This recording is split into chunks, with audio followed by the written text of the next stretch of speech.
बार फिर से हाजिर हूं एक नए विश्लेषण के साथ। मैं हूं रोहित वर्मा और आप देख रहे हैं SPN 9 न्यूज। चीन के वुहान शहर में बाजार खरीदों से पटा पड़ा है। यहाँ खरीदार ताजी सब्जियों और जिंदा मछली, मेढक और कछुए खरीदने के लिए आते हैं।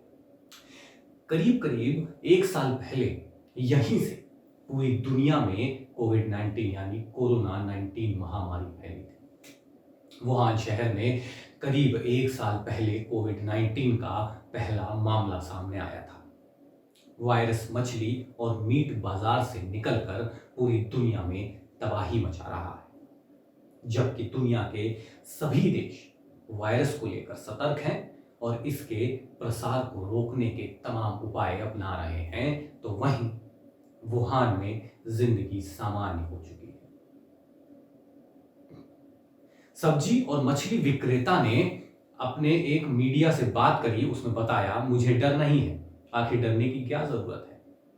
गाउजेन और उनके जैसे अन्य दुकानदार जो मछली और अन्य पशुओं का मांस बेचते हैं, वे सकरी गली में ग्राहकों से सौदा कर रहे हैं। कई दुकानदार तो मास्क भी नहीं पहने हुए हैं। कोरोना वायरस के कारण दुनिया में अब तक 6.75 करोड़ से ज्यादा लोग संक्रमित हो चुके हैं, जबकि 15.45 लाख मौतें हो चुकी हैं। चीन ने 31 दिसंबर 2019 को WHO को वुहान में वायरल निमोनिया के 27 मामलों के बारे में सूचित किया था।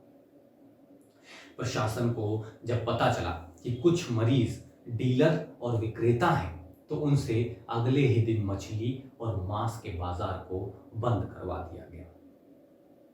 वुहान में अगले कुछ महीनों के लिए सबसे सख्त लॉकडाउन लगाया गया और बाजारों को बंद कर दिया था। लोगों से भी घरों में ही रहने को कहा गया था। इन सब उपायों के बाद नतीजे वहां बेहतर हुए। वुहान में पिछले कुछ महीनों में स्थानीय स्तर पर वायरस के प्रसार का मामला नहीं दर्ज किया गया है। वुहान के बाजार में इन दिनों क्रिसमस से जुड़े उत्पाद भी बिक रहे हैं। तो वहीं 27 साल के हु हांग, उन्होंने एक इंटरनेशनल मीडिया से बात में कहा कि मैं वास्तव में शॉपिंग और दोस्तों के साथ बाहर खाना खाने के लिए रोमांचक पलों को बहुत याद करता हूं। भीड़ से भरी सड़क पर विक्रेता फूल और गुब्बारे बेच रहे हैं। सड़क किनारे करतब दिखाने वाले भी अपना करतब का कार्यक्रम पेश कर रहे हैं और दूसरी तरफ सड़क किनारे की दुकानों से संगीत की आवाज बाहर तक आ रही है। दुनिया के अन्य शहरों के मुकाबले वुहान में क्रिसमस और नए साल के पहले जैसा माहौल है, वह बिल्कुल विपरीत है। कई बड़ी अर्थव्यवस्थाओं वाले शहरों में इस तरह का माहौल नहीं देखने को मिल रहा। अमेरिका की ही बात की जाए तो वहां स्वास्थ्य प्रणाली पर गंभीर दबाव है और स्वास्थ्य अधिकारियों का कहना है कि अभी और बुरा होना बाकी है। कई यूरोपीय देशों ने क्रिसमस के पहले बड़े आयोजन पर रोक लगा दी है ताकि वायरस दोबारा पीक स्तर पर न पहुंच जाए। चीन में वायरस को फैलने से रोकने के लिए बड़ी संख्या में कोरोना की जांच की जाती है। छोटे स्तर पर भी महामारी फैलने पर प्रशासन सतर्क हो जाता है और एक साथ हजारों लोगों का कोरोना टेस्ट कराया जाता है। तो वहीं अगर आवासीय परिसरों के गेट पर स्वास्थ्य विभाग के कर्मचारी लोगों के स्मार्टफोन पर स्वास्थ्य कोड की जांच करते हैं, पार्कों में बड़े बड़े होर्डिंग्स लगाए जाते हैं जिसमें लोगों से सतर्क रहने का आग्रह किया जाता है। चेहरे पर मास्क लगाना अनिवार्य नहीं है, लेकिन ज्यादातर लोग सार्वजनिक स्थानों पर ऐसा करते हैं। भले वुहान में जिंदगी सामान्य हो गई हो, लेकिन दुकानदारों का कहना है, उन्होंने इंटरनेशनल मीडिया से बात करने में कहा कि बिक्री पहले की तरह नहीं। बिक्री में गिरावट पर एक दुकानदार के मुताबिक हालात बहुत अच्छे नहीं। पिछले साल की तुलना में अब भी स्थिति बहुत खराब है। तो चलिए अब आपको एक चीज और बताते हैं कि 10 पॉइंट में एक चीज समझाता हूं कि कैसे चीन ने इन हालातों पर काबू पाया या कोविड-19 के हालातों पर काबू पाया? पहला, चीन को वुहान में फैले कोरोना वायरस की भयंकरता का जैसे ही अंदाजा लगा, उसने उसे बाकी देश से अलग कर दिया। वुहान से बाहर आने और शहर में जाने पर पूरी तरह से पाबंदी लगा दी गई। साथ ही लोगों के घरों से निकलने पर भी पूरी तरह से प्रतिबंध लगा दिया गया। इसके बाद संक्रमण को फैलने से रोकने के लिए सैनिटाइजर का बड़े स्तर पर छिड़काव कराया गया। दूसरा, चीन की कम्युनिस्ट सरकार और प्रभावित क्षेत्रों के प्रशासन ने कोरोना वायरस को लेकर ऑनलाइन या ऑफलाइन चर्चा करने पर पाबंदी लगा दी। मतलब अफवाह, मतलब ट्यूमर्स फैलाने वालों के खिलाफ प्रशासन ने सख्त कार्रवाई की। ऐसे दर्जनों लोगों को हिरासत में ले लिया गया था। तीसरा, स्वास्थ्य कोड यानी हेल्थ कोड नाम की प्रणाली तैयार की गई। इसमें लाल, पीले और हरे 3 रंगों के कोड उपयोग किए गए। सभी लोगों को उनकी यात्रा रिकॉर्ड के मुताबिक रंगों के कोड दिए गए। फिर इसी आधार पर इलाज किया गया।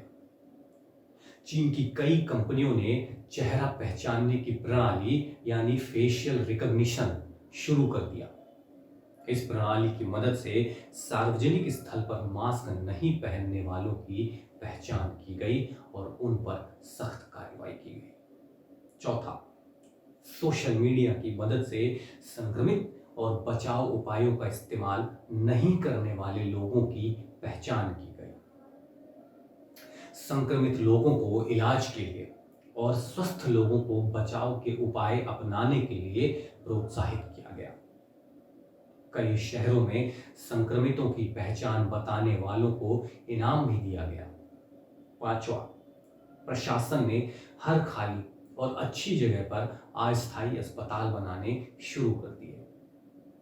इस दौरान जिम और स्टेडियम जैसी जगहों को अस्पतालों में तब्दील कर दिया गया। स्कूल, कॉलेजों को भी बंद कर दिया गया। मॉल्स, सिनेमा हॉल्स समेत सभी भीड़ भाड़ वाली जगहों पर लोगों को जाने पर रोक लगा दी गई। छठा, कोरोना वायरस को फैलने से रोकने के लिए चीन ने 549 नेशनल व स्टेट हाईवे के साथ ही काउंटी और टाउनशिप सड़कों को पूरी तरह बंद कर दिया। देश के 12,000 से ज्यादा हाईवे वायरस प्रभावित इलाकों से अलग थलग कर दिए गए। वहीं प्रभावित इलाकों में 11,000 से ज्यादा केंद्र बनाए गए थे। इन केंद्रों पर वो लोग जांच करा सकते थे जिन्हें कोरोना वायरस संक्रमण का संदेह हो या उनको लक्षण दिख रहे हैं। सातवां, चीन के 28 प्रांतों ने अंतर प्रांतीय सड़क यानी परिवहन बंद कर दिया। 200 से ज्यादा शहरों में सार्वजनिक परिवहन यानी पब्लिक ट्रांसपोर्ट बंद कर दिया गया था। इसके अलावा रेल परिवहन मतलब रेलवेज पर भी पाबंदियां लगा दी गई थी। इनमें वो शहर थे जैसे बीजिंग हो गए, शंघाई, ग्वांचू और शेंजेन जैसे शहर भी शामिल थे।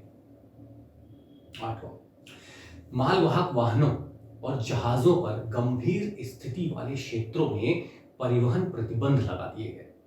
किसी भी तरह का कच्चा माल प्रभावित क्षेत्रों में भेजने और वहां से उत्पाद बाहर लाने पर रोक लगा दी।